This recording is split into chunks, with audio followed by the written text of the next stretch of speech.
Hi, welcome to The Heat. I'm Mason. Today I'm joined by Jason and Joaquin, and we are discussing unpaid internships. Before we begin, we flipped a coin, and Joaquin has chosen to go first. We're going to ask them each one question after their opening statements, and then they will each have closing statements, in which case Joaquin will go last. You may begin. I'd like to start by saying that unpaid internships are a necessity in today's economy. Nobody has work to give.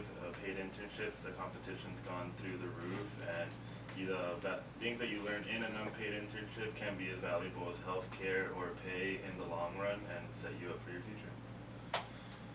Basically, I'm against unpaid internships because I think they're free labor. Free labor is slave labor. The United States has decided over 150 years ago that slave labor should be outlawed. Therefore, I think unpaid internships should as well. If a company benefits directly from the work of an intern, then that company should pay that intern at least minimum wage. Okay. Well, Joaquin, don't you think that unpaid internships they're biased towards people who are more fortunate, who can afford to just work for experience? Most definitely. I think if you can't handle and afford an unpaid internship, that it's not the job for you. There are minimum wage jobs for you to do, but sometimes you have to make sacrifices, work 3 jobs and an unpaid internship. You have to do what you have to do to get ahead in life.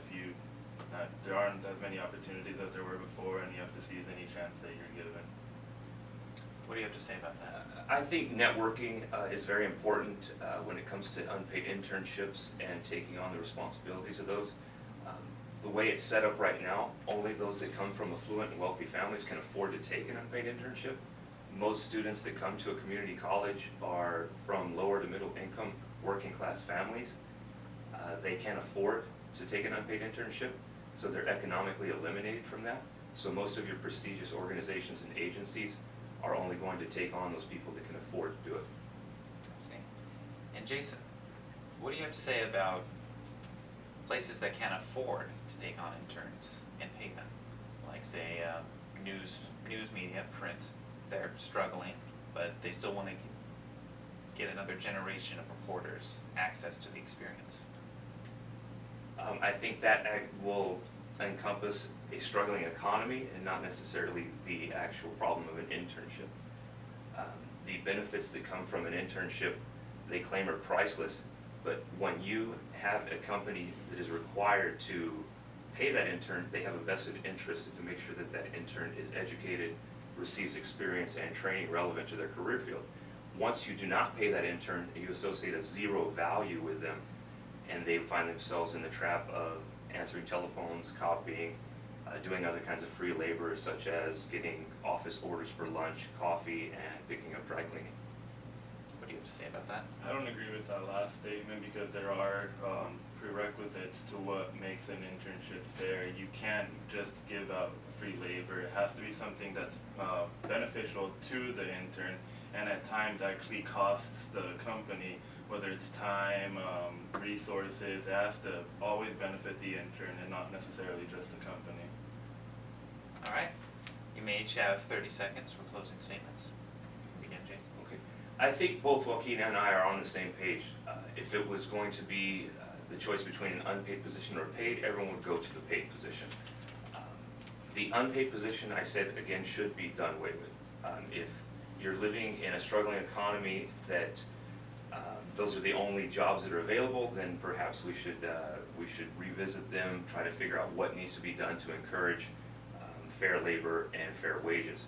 But to go back into to what you were saying earlier, Joaquin, about having to benefit the intern, that is absolutely correct.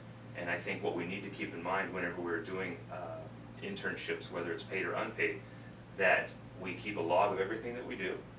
We know what's required of us, whether it's a list of duties and expectations, and that we shouldn't let our school studies and our schooling suffer at the hands of the free labor that we're giving away.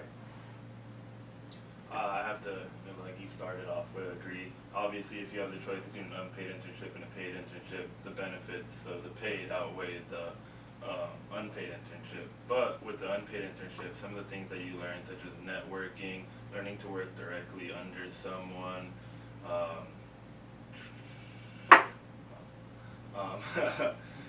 Basically, all the things that accumulate from the unpaid internship add up in the long run to what an paid internship would give you.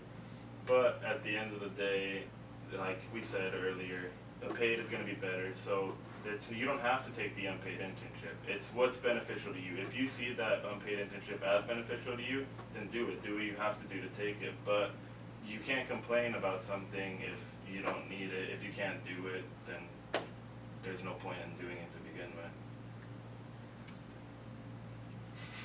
I wish I could follow up on that. Thank you for watching another Southwestern College Sun production. Like us on Facebook, follow us on Twitter, and check out our YouTube page for more videos.